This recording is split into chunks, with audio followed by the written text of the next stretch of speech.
الحمد للہ رب العالمین والصلاة والسلام علی رسولہ الکریم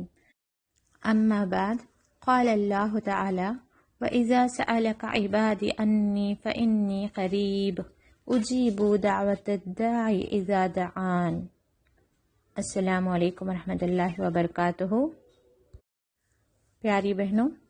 اللہ تعالیٰ کا فرمان ہے، اور جب میرے بندے میرے بارے میں پوچھیں تو آپ بتا دیں کہ میں بہت ہی قریب ہوں، جب بھی پکارنے والا پکارتا ہے تو اس کی پکار قبول کرتا ہوں۔ آئیے پیاری بہنوں، آج ہم دعا کے فضائل و آداب کے تعلق سے تھوڑا علم حاصل کرتے ہیں۔ جب انسان کے تمام سہارے ختم ہو جاتے ہیں اور وہ بے بس اور مجبور ہو جاتا ہے تو ایک سہارا اس وقت بھی اس کے ساتھ ہوتا ہے، اور وہ کون سا ہے؟ اللہ تعالیٰ کا۔ اور اللہ تعالیٰ خود فرما رہا ہے کہ مجھ سے مانگو، میں بہت ہی قریب ہوں تمہارے۔ جب سب دروازے بند ہو جانے کے باوجود وہ دروازہ پھر بھی کھلا رہتا ہے، اور وہ ہے اللہ رب العالمین کا سہارا اور اس کا دروازہ۔ اور قرآن میں ایک اور آیت آتی ہے، اَمَّن يُجِيبُ الْمُضْطَرَّ إِذَا دَعَاهُ وَيُكْشِفُ السُّوءَ۔ اللہ کے سوا بھلا کون ہے جو بے قرار کی دعا قبول کرتا ہے جب وہ اسے پکارتا ہے اور اس کی تکلیف دور کرتا ہے۔ عزیز بہنوں، دعا عبادات کا مغز ہے، یعنی کہ اصل ہے۔ اسی لیے ارشاد باری تعالیٰ ہے، اللہ تعالیٰ سورہ مومن میں فرماتا ہے، کہہ دیجئے تمہارا رب فرماتا ہے کہ تم مجھ سے دعا کرو، میں تمہاری دعا قبول کروں گا۔ جو لوگ میری عبادت سے تکبر کرتے ہیں، یعنی دعا نہیں مانگتے، وہ ذلیل و خوار ہو کر جہنم میں داخل ہوں گے۔ ترمذی کی حسن حدیث میں ہے کہ جو شخص اللہ سے نہیں مانگتا، اللہ اس سے ناراض ہوتا ہے۔ معزز بہنوں، اگر ہم اسلام کی تعلیمات اور نبی کریم صلی اللہ علیہ وسلم کی حیات طیبہ پر نظر ڈالیں تو ہمیں معلوم ہوگا کہ آپ صلی اللہ علیہ وسلم کا کوئی لمحہ، کوئی موقع نہ تھا جو دعا سے خالی گزرتا ہو۔ دعاؤں کا یہ سلسلہ آنکھ کھلنے سے شروع ہو کر شب و روز کی ہر طرح کی حرکات و سکنات میں جاری رہتا ہے۔ یعنی کہ ہم دیکھتے ہیں مسنون دعاؤں کے ذریعے ہمیں معلوم ہے کہ جب ہم نیند سے بیدار ہوتے ہیں تب بھی دعا پڑھتے ہیں، گھر سے باہر نکلنے کی دعا، گھر میں داخل ہونے کی دعا، کھانا شروع کرنے سے پہلے دعا، کھانے سے فارغ ہو کر دعا، پانی پینے سے پہلے اللہ کا ذکر، یہاں تک کہ بیت الخلاء میں جانے اور واپس آنے، یعنی کہ ہر موقع، ہر لمحہ، کوئی خوشی آئے تو اس کے اظہار میں، کوئی غم آئے تو اس کی التجا میں، کوئی مصیبت آئے تو اس موقع پر، ہر موقع پر، ہر لمحہ انسان کو اپنے رب سے دعا مانگتے رہنا چاہیے۔ پھر یہ دعا ایسا عمل ہے کہ جسا کرنے والا کبھی بھی خسارہ نہیں پاتا، یعنی کہ جو دعا مانگتا ہے وہ کبھی خسارے میں نہیں ہوتا۔ سیدنا ابو سعید الخدری سے روایت ہے کہ نبی کریم صلی اللہ علیہ وسلم نے فرمایا، جب کوئی مسلمان دعا کرتا ہے جس میں گناہ یا خطا رحمی کی بات نہ ہو تو اللہ تعالیٰ 3 باتوں میں سے ایک اسے ضرور عطا فرماتا ہے۔ یعنی کہ جب آپ دعا مانگتے ہیں تو ضروری نہیں کہ وہ دعا قبول ہو کر ویسی ہی آپ کے سامنے آئے جیسے آپ چاہ رہے ہیں۔ اس کے علاوہ اس کی 3 صورتحال ہوتے ہیں، یا تو اس کی دعا کے مطابق اس کی حاجت پوری ہو جاتی ہے، یا اس دعا کو آخرت کے لیے ذخیرہ کر دیا جاتا ہے، یا اس دعا کی وجہ سے اس سے کوئی مصیبت ٹال دی جاتی ہے۔ رب العالمین بڑا حکمت والا ہے، اور صرف وہی بہتر جانتا ہے کہ ہمارے لیے کس وقت کیا بہتر ہے۔ اگر ہماری دعا کا قبول ہو جانا ہی ہمارے لیے بہتر ہے تو اللہ تعالیٰ ضرور قبول فرماتا ہے۔ اگر اللہ تعالیٰ دیکھتا ہے کہ وہ ہمارے لیے اس وقت قبول ہونا بہتر نہیں ہے تو بھی اللہ تعالیٰ اس دعا کو ضائع نہیں کرتا، یا ہمارے طرف آنے والی کوئی مصیبت ہوتی ہے جس کو ٹالنا زیادہ ضروری سمجھتا ہے اللہ تعالیٰ، یا پھر اللہ تعالیٰ دیکھتا ہے کہ وہ دعا کو قبولیت کی ضرورت بھی نہیں ہے، کوئی مصیبت بھی نہیں ہے، تو آخرت کے لیے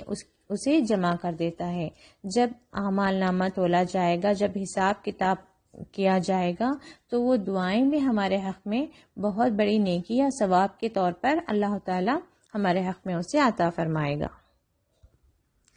دعا کیا ہے؟ اصل میں بندہ اپنے رب سے اپنی حاجتوں کو مانگ رہا ہے۔ مانگنے کی کیفیت کیسی ہے؟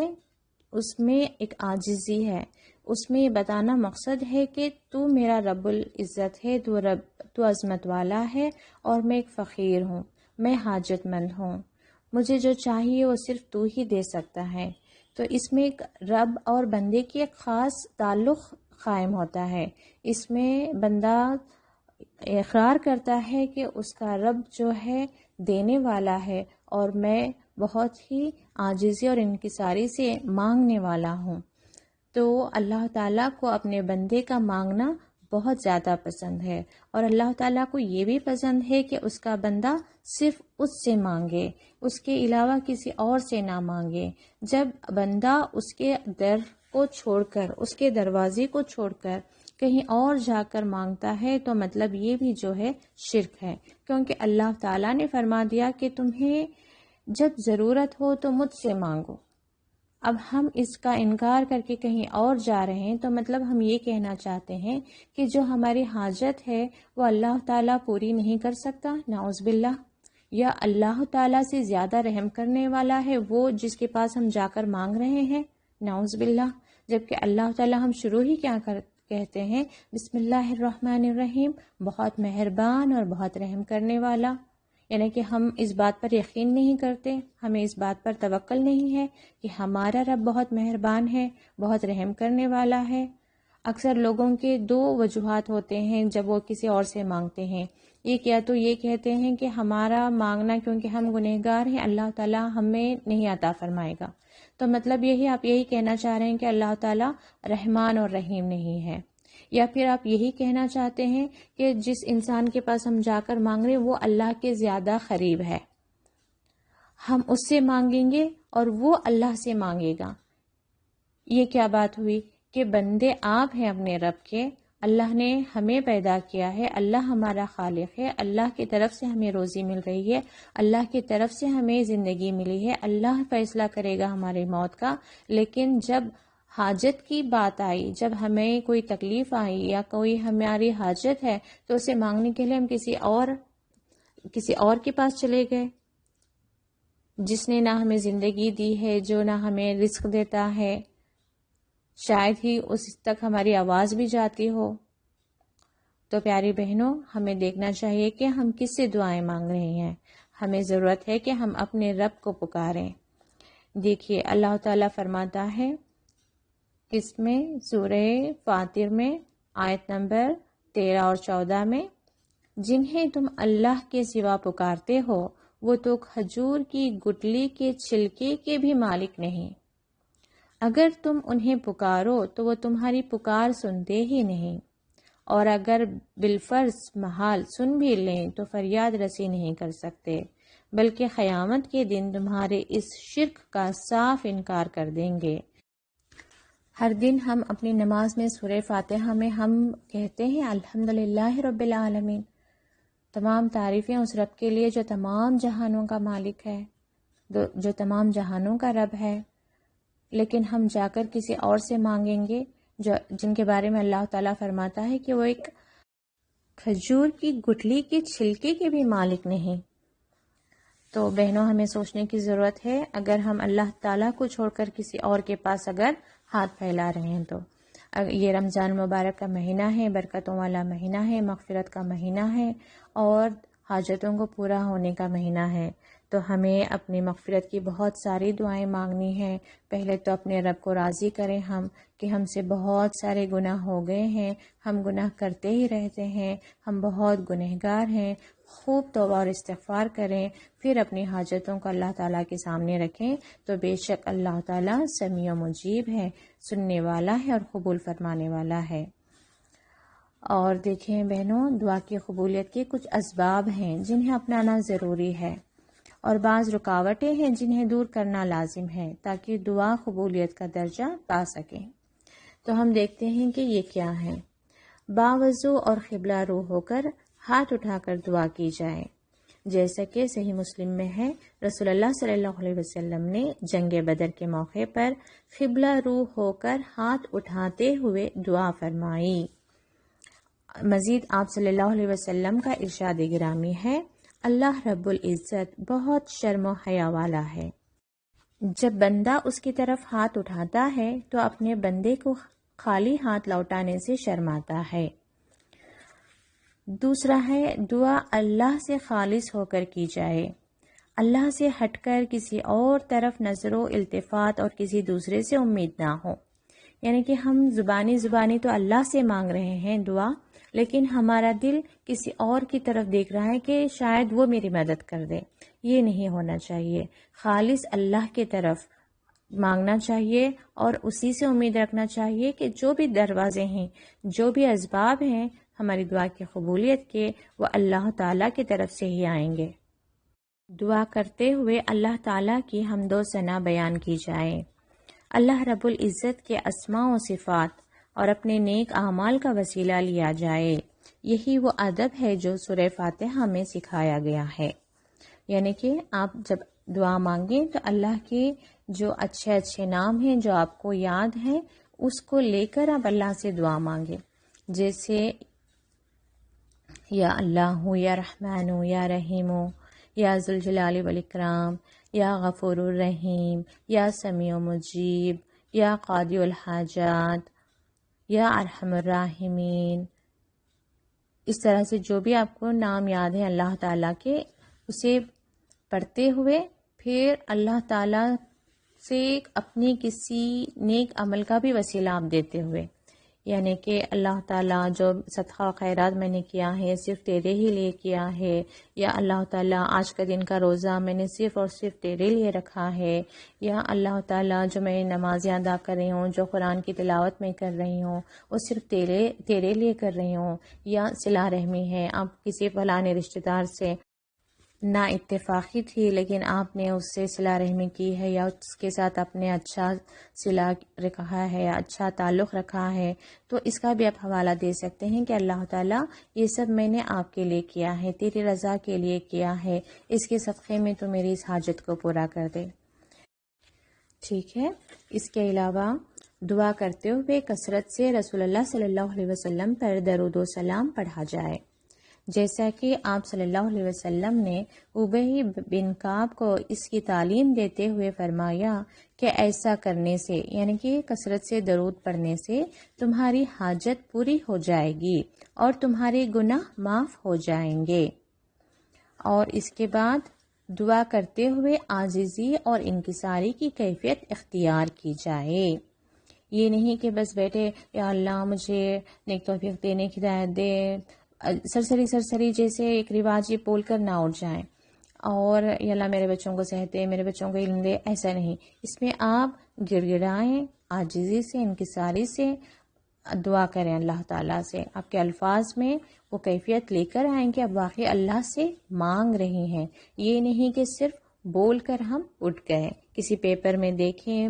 پڑھ دیا آپ نے، یا پھر کہیں سے سنی ہوئی دعا کو آپ نے رٹ دیا، نہیں، دعائیں آپ کے دل سے نکلیں۔ ٹھیک ہے، اور عربی کی بھی دعائیں جب آپ مانگ رہی ہیں تو اس کے الفاظ کو سمجھ کر اس پر اپنے جذبات کو لا کر آپ پڑھیں،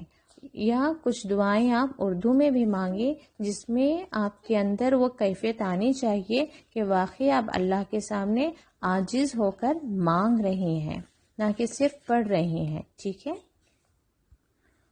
دعا پورے عزم و یقین سے کی جائے، جیسا کہ صحیح بخاری و مسلم میں انس بن مالک رسول اللہ صلی اللہ علیہ وسلم سے روایت فرماتے ہیں، جب تم میں سے کوئی دعا کرے تو اللہ سے پختہ ارادے سے سوال کرے اور یوں نہ کہے کہ اللہ اگر تو چاہتا ہے تو عطا فرما دے، کیونکہ اللہ تعالیٰ پر کسی کا زور نہیں چلتا۔ یعنی کہ جب ہم دعا مانگے تو ایسے نہیں کہنا چاہیے کہ تو چاہے تو یہ دے، بلکہ یہ کہنا چاہیے کہ اللہ تعالیٰ مجھے تجھ سے امید ہے، میں یقین رکھتی ہوں کہ تو مجھے یہ ضرور عطا فرمائے گا۔ ٹھیک ہے، دعا کرتے ہوئے اس کی قبولیت کا یقین کامل ہونا چاہیے، یعنی کہ جب آپ دعا کر رہے ہیں تو آپ کے دل میں یقین ہونا چاہیے کہ اللہ تعالیٰ بے شک میری دعا کو سن رہا ہے اور میرا رب ہر شے پر قادر ہے، ہر شے پر قدرت رکھتا ہے۔ میرے لیے مشکل ہو سکتی ہے جو میں دعا مانگ رہی ہوں، اس کے بارے میں میرا یقین ہو سکتا ہے یا میرا خیال ہو سکتا ہے کہ یہ کیوں کر میرے حق میں قبول ہوگی، لیکن اللہ رب العزت ہر شے پر قادر ہے۔ وہ آپ کی ہر حاجت کو پورا کرنے کی قدرت رکھتا ہے، اور آپ کو یہ بھی یقین ہونا چاہیے کہ رب العالمین سمیع و مجیب ہے، یعنی کہ وہ سنتا بھی ہے اور قبول کرتا بھی ہے۔ تو واقعی میرا رب میری دعا کو سنا ہے اور وہ اسے ضرور قبول بھی فرمائے گا۔ اور دعا کی قبولیت کے لیے جلد بازی نہیں ہونی چاہیے۔ یہ نہ کہیں، اگر بندہ جلد بازی نہ کرے تو اللہ تعالیٰ بندے کی دعا قبول فرماتا ہے۔ جلد بازی یہ کہنا کہ میں نے بہت دعا کی لیکن قبول نہیں ہوتی، یعنی کہ جب بندہ دعا کرتا ہے تو وہ طے نہ کرے کہ 8 دن سے مانگ رہی ہوں، 10 دن سے مانگ رہی ہوں، 1 سال سے مانگ رہی ہوں، اتنا مانگ رہی ہوں، تہجد میں بھی مانگ رہی ہوں، ہر دن مانگ رہی ہوں، لیکن میرا رب سنتا نہیں ہے۔ نہیں، آپ ہر دن مانگنے کے ساتھ، ہر دن کے ساتھ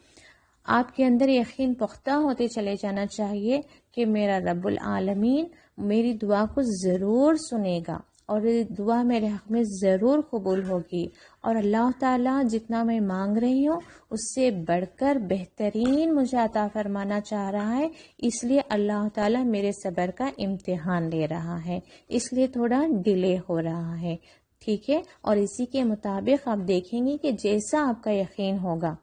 کہ اللہ تعالیٰ ضرور دے گا اور بہترین دے گا، جتنا میں نے مانگا ہے اس سے بہترین دے گا، اور پھر آپ صبر کریں گی، اللہ پر توکل کریں گی، تو انشاءاللہ اللہ تعالیٰ آپ کے حق میں ایسا ہی فیصلہ کرے گا۔ اور رزق حلال کا اہتمام کیا جائے، کیونکہ اللہ تعالیٰ حرام کھانے والوں کی دعا قبول نہیں فرماتا۔ صحیح مسلم میں رسول اللہ صلی اللہ علیہ وسلم نے ایسے شخص کا ذکر کیا جو لمبا سفر کر کے غبار آلودہ پراگندہ حالت میں آسمان کی طرف ہاتھ اٹھا کر اللہ کو پکارتا ہے، اور حال یہ ہے کہ اس کا کھانا پینا پہننا حرام مال سے ہے، تو ایسے شخص کی دعا کیسے قبول ہو؟ یعنی کہ یہ حج اور عمرے کی بھی طرف اشارہ ہے کہ یعنی کہ آ تو گیا بندہ لیکن اس کا سارا کچھ جو ہے کیسا ہے، حلال کمائی نہیں، اس کی حرام کمائی سے ہے، تو اللہ تعالیٰ ایسے بندے کی دعا قبول نہیں فرماتا۔ اور دوسروں کے لیے دعا کرنے سے بھی حاجت پوری ہو جاتی ہے، یعنی کہ کسی مسلمان کی اپنے بھائی کے لیے غائبانہ دعا ہوتی ہے، یہ نہیں کہ ہم کسی کے منہ پر کریں دعا، بلکہ جب وہ ہمارے سامنے نہیں ہے، چاہے وہ رشتہ دار ہو، پڑوسی ہو، یا عام طور پر سارے مسلمان ہوں، جب ہم ان کے حق میں دعا کریں گے تو ہمارے حق میں بھی دعائیں قبول ہوتی ہیں، یعنی کہ اس کے پاس اللہ تعالیٰ ایک فرشتہ مقرر کر دیتا ہے جو اس کی دعا پر آمین کہتے ہوئے کہتا ہے کہ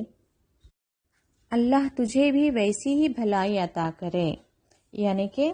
جب ہم کسی کی مثال کے طور پر کسی کی صحت یابی کے لیے دعا کرتے ہیں تو فرشتہ ہمارے لیے دعا کرتا ہے کہ اللہ تعالیٰ تمہیں صحت یابی عطا فرمائے۔ اگر ہم کسی کے لیے دعا کریں کہ اللہ تعالیٰ اس کی روزی میں برکت دے، تو اللہ تعالیٰ جو فرشتہ مقرر کیا ہے وہ فرشتہ ہمارے لیے دعا کرے گا کہ اللہ تعالیٰ تمہاری روزی میں برکت عطا کرے۔ کسی کے اولاد کے لیے ہم دعا کر رہے ہیں تو فرشتہ ہماری اولاد کے لیے دعائیں کرے گا۔ تو اس لیے بہنوں ہمیں ایک معمول بنا لینا چاہیے کہ ہم اپنی دعاؤں میں خصوصاً اپنے رشتہ داروں، پڑوسیوں اور تمام مومن مسلمانوں کے لیے دعائیں کرتے رہیں تاکہ فرشتے ہمارے حق میں دعائیں کرتے رہیں۔ اور دعاؤں کی قبولیت کی جو گھڑیاں ہوتی ہیں اس کو بھی ہمیں ضائع نہیں کرنا چاہیے۔ جیسے تہجد کا وقت ہے، اب تو آپ سحری کے لیے اٹھتی ہی ہیں تو اس وقت بھی ضرور دعائیں مانگیں۔ پھر جو ہے اذان اور اقامت کے درمیان دعائیں مانگیں، جیسے اذان ہوتی ہے اذان کے بعد کی دعا پڑھ کر آپ دعا ضرور مانگیں، اور جمعہ کے دن زیادہ سے زیادہ دعائیں مانگیں۔ جب کبھی صدقہ اور خیرات کریں تو اس کے بعد بھی آپ دعائیں مانگیں، انشاءاللہ تعالیٰ قبول ہوں گی۔ اور افطاری کے موقع پر افطاری کے وقت سے 10 منٹ پہلے آپ بیٹھ جائیں، اللہ کی تعریف کریں، یعنی کہ اس کی تعریف میں جو تسبیحات ہیں انہیں پڑھیں، پھر کثرت سے درود شریف پڑھیں، پھر آپ کثرت سے دعائیں مانگیں۔ اللہ تعالی ہماری دعاؤں کو قبول و منظور فرمائیں اور آخرت کی خیرات و بھلائیاں عطا فرمائیں، آمین۔ وصلی اللہ وسلم علی نبینا محمد۔ السلام علیکم ورحمۃ اللہ وبرکاتہ۔